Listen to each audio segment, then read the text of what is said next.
The gospel world has fallen silent. Mama Mosie Burks, the soul-shaking voice behind the Mississippi Mass Choir and the woman who brought churches to their feet, has passed away at 92. But it wasn't just her death that shook the world. It was what happened in her final moments, and the tribute that followed. A farewell so raw, so powerful, that even the most seasoned gospel legends broke down in tears. This wasn't just a funeral.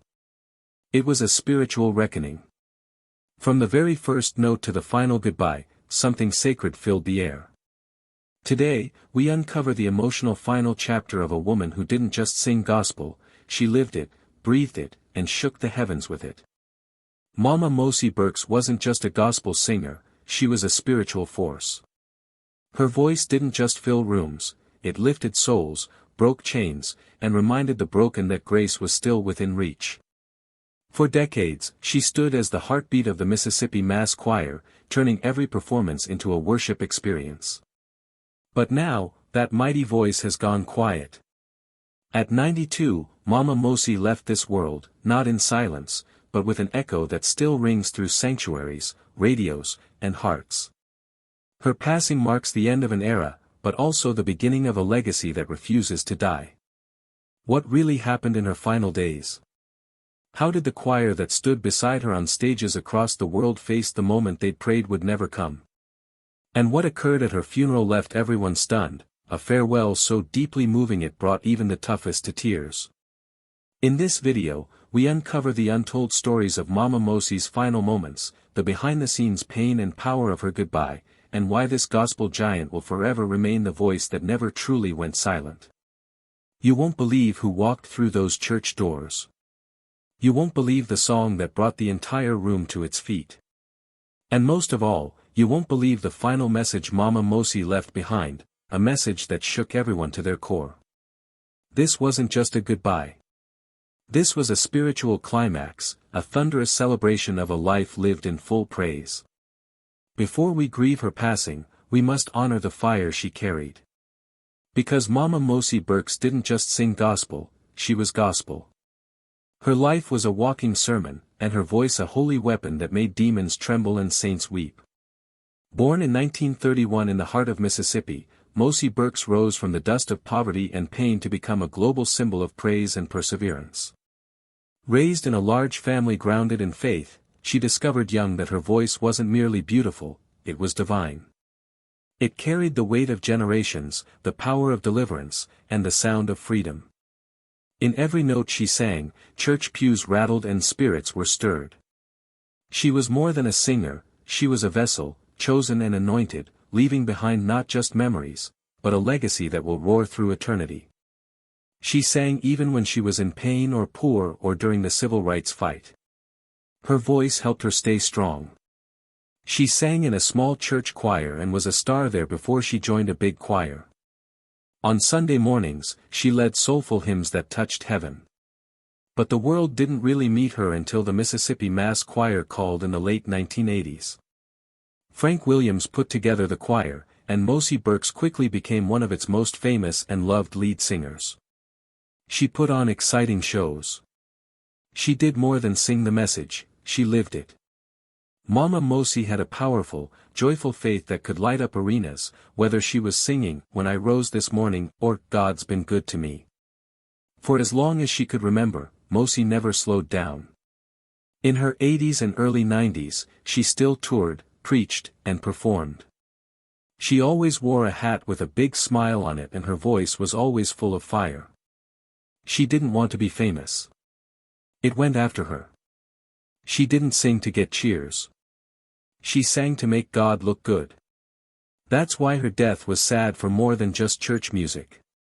People, the society, and the church all lost something. What did she do in the last few months of her life? How did she die at the age of 92? What did people in the church world think behind the scenes? That's where the story gets more interesting. From the outside, Mama Mosie Burks looked like she could do no wrong. Her loud voice, lively personality, and trademark church hats made it seem like time couldn't affect her. And it didn't in a lot of ways. She sang with the Mississippi Mass Choir well into her 90s, going on trips for gospel events and acting like she was still 30 at church anniversaries. But there was a quiet fight going on behind the beautiful smile and powerful voice. People who were close to the family say that Mama Mosie's body started to slow down in her later years, not her spirit. She was said to be having health problems linked to getting older, like tiredness and joint pain, and had quietly cut back on long trips. She didn't want to complain, though. People came to her front door, among others, to hear her sing one more time. They were neighbors, visitors, and caregivers. She'd sit in a chair and sing even when she couldn't walk very far, said a churchgoer from Jackson, Mississippi. When she closed her eyes and lifted one hand, it seemed like God was in the room. Even though she was weak, she was still ministering and giving others strength while gently getting ready for her transition. Friends who knew her well say she talked a lot about spiritually and literally getting her house in order. She wasn't scared of dying. It made her happy because it meant she would be with the Father she had sung about her whole life. During her last few months, she was allegedly surrounded by family, church leaders, and choir members who prayed with her, sang with her, and just sat with her. There were no big goodbyes, posts on social media, or pictures of her in the hospital. There were only quiet strength and a peaceful withdrawal into the arms of her faith. There was a strong moment just a few weeks before she died. Mosie asked the choir members to sing near the cross when they came to see her alone. They were singing together in the living room, and she was said to have joined in with a weak voice and tears in her eyes. After the last "Amen," she said it in a whisper. "I want to leave that way, with a song in my heart." She seemed to know that the time had come. She died gently, surrounded by love, covered in prayer, and held by the Spirit that had been with her for 92 amazing years. There was no fuss or news coverage, it was just a quiet end for a person in heaven. A few days later, the formal statement was made public by the Mississippi Mass Choir. "We told everyone about the death of our beloved Mosie Burks, who was our mother, our sister in Christ, and the heartbeat of our mission. She put up a good fight. She kept the faith, and now her crown is hers." It was terrible for the gospel group. Many famous people, like Shirley Caesar, Kirk Franklin, Donnie McClurkin, and Yolanda Adams, sent tributes. Many of them had grown up watching her, singing with her, or being blessed by her ministry. The strongest honor, though, was still to come. Because what happened in that church on the day of her funeral shook the pews and touched the heavens. A party to celebrate life turned into something magical that no one saw coming. No one in Jackson, Mississippi, had ever seen anything like it before.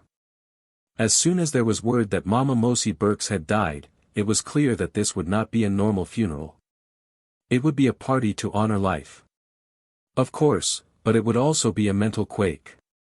People who loved gospel music, went to church, sang in choirs, and even people from out of state came to Jackson to honor the woman whose voice had helped them through the worst times of their lives. The service took place at New Hope Baptist Church, which has a huge sanctuary that is often used for church meetings across the state. But that day, it became a holy place. There were people in the church for hours before the service even started. A lot of people stood outside, some holding fans and some holding pictures. Many of them were crying before anyone even spoke.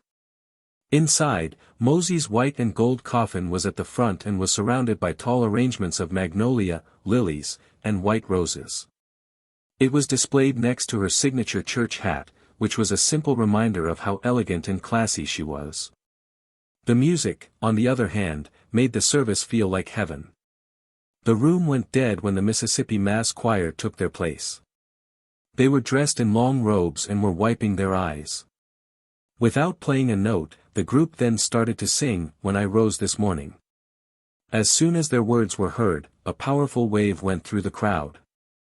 People stood up, raised their hands, and yelled praise and tears at the same time. People in the choir say it seemed like Mosie was singing right there with them. Some people broke down in the middle of the song. Some people sang louder, as if each note were a last gift to her memory. This is how one person put it. It was more than just a funeral. The Holy Spirit came out in a big way. I've never felt like someone was so close to me. It felt like a little bit of heaven had opened up. Legends of church each told a story about her life. Shirley Caesar gave a moving speech at Mosie's funeral. She called her a brave fighter who never gave up. Mama Mosie didn't just sing gospel, Pastor Marvin Sapp said in a dedication that moved everyone to tears. She was great. Her voice was like singing the Bible. A movie montage, on the other hand, made me cry the most. A collection of her most powerful acts, interviews, and photos from behind the scenes. Video clips of her dancing, testifying, laughing, and hugging friends were shown as her voice filled the room one last time. Some people in the crowd were crying out loud, while others clapped along with her acts as if they were real. Finally, the band did something strange to end the service. There was an invitation for everyone in the room to stand up and sing Mosie's favorite song, I'll Fly Away. Voices rose together. People moved around, yelled, and clapped. Some people danced in the aisles. It wasn't just a funeral anymore. It was a celebration of going home, the kind you hear about a lot but don't really feel. The crowd gave the choir a standing ovation at the end, not for their performance, but for a life well lived. There was a woman who carried the gospel on her back, gave her all to service, and died the same way she lived, in victory. A white horse-drawn carriage was waiting outside the church to take her body to its final resting place. Hundreds of people stood in the streets, some singing and some holding lights in silence. No matter their background, faith, or fame, they were in that moment together. The things Mosie left behind are even more powerful than the service. Since the story isn't over yet. Not even close. The church world is still shaking because of her, even though she doesn't speak.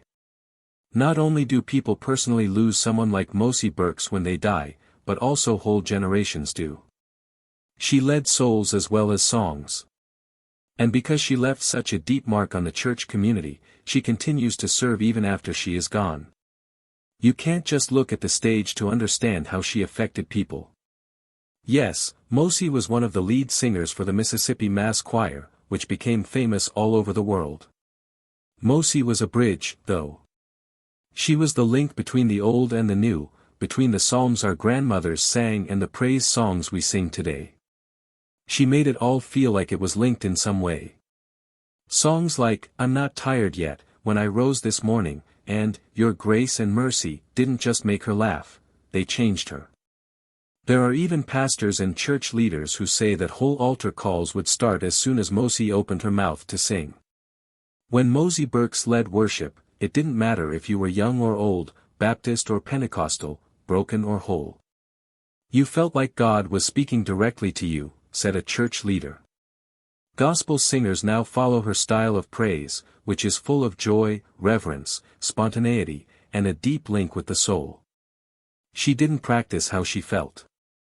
She gave from the heart in everything she did.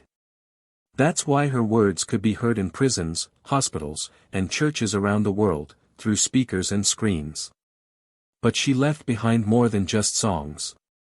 It has to do with religion, culture, and community. One spiritual gift. Mosie's dedication was never about how well he did. Prayer, humility, and work were important parts of her life. She helped younger choir members, prayed for Christians who were having a hard time, and ministered just as strongly behind the scenes as she did in front of thousands. 2. A culture history. Mosie's path was a quiet revolution. She was a black woman from Mississippi who became famous all over the world. She kept alive the rich history of Southern gospel, folk spirituals, and hand-clapping, foot-stomping church music that goes all the way back to slavery. With grace and honor, she carried that sound forward. 3. A legacy for the neighborhood. Mosie had always been close to her roots. Even though she was famous, she was still easy to talk to. She only needed a microphone and an open heart. She helped out with revivals, volunteered, and supported local causes in Jackson and all over Mississippi. People knew her, not just her voice. The next-door neighbor, the mother figure, the teacher. 4. Effects across generations. A lot of younger gospel acts look up to her. Singers like Tamala Mann, Leandria Johnson, and even Jonathan McReards have talked about how important gospel pioneers like Mosie were to them in interviews. Her skill and energy in leading praise and worship have made her an example for new artists who want to find a balance between being real and being great. Now that the world is getting over her death, there is a new wave of respect. Her work is back on the charts. The number of streamers has gone up. Records from the past are being passed around like holy items. Whole churches have set aside whole Sundays to honor her memory. There are already plans for tribute shows, and gospel networks are putting together full specials about her life and work. But this may be the most telling sign of how long her influence will last. These days, people don't just listen to Mosie songs, they feel them again. They can heal, grieve, and praise her songs. Even when she's not there. That might be the point, too, since Mosie Burks never wanted praise. She wished everyone could find God. Every note she played was a prayer, and every show was an offering. Now, that gift lives on in every voice she touched, every soul she inspired, and every heart that still hears her sing, even when it's quiet. But you need to see one more thing. Because in her last word to the world, which she recorded a few weeks before she died, Mosie said goodbye in a way that is still being heard today. Occasionally the most effective words come whilst we least anticipate them.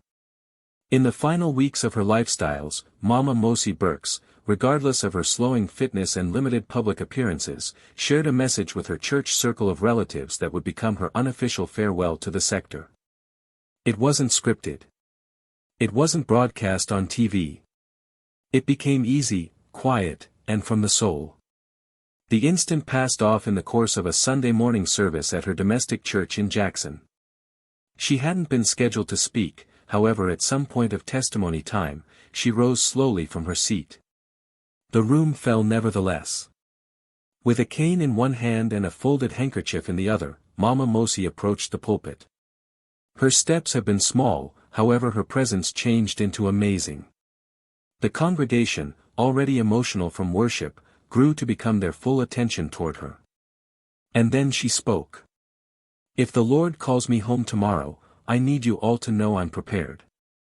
I'd completed sang my remaining tune, fought my ultimate hurricane, and I nonetheless got my reward. Don't cry too long. Simply preserve singing. That is how you'll hold me alive." The whole church broke down. People stood up. A few shouted, others wept.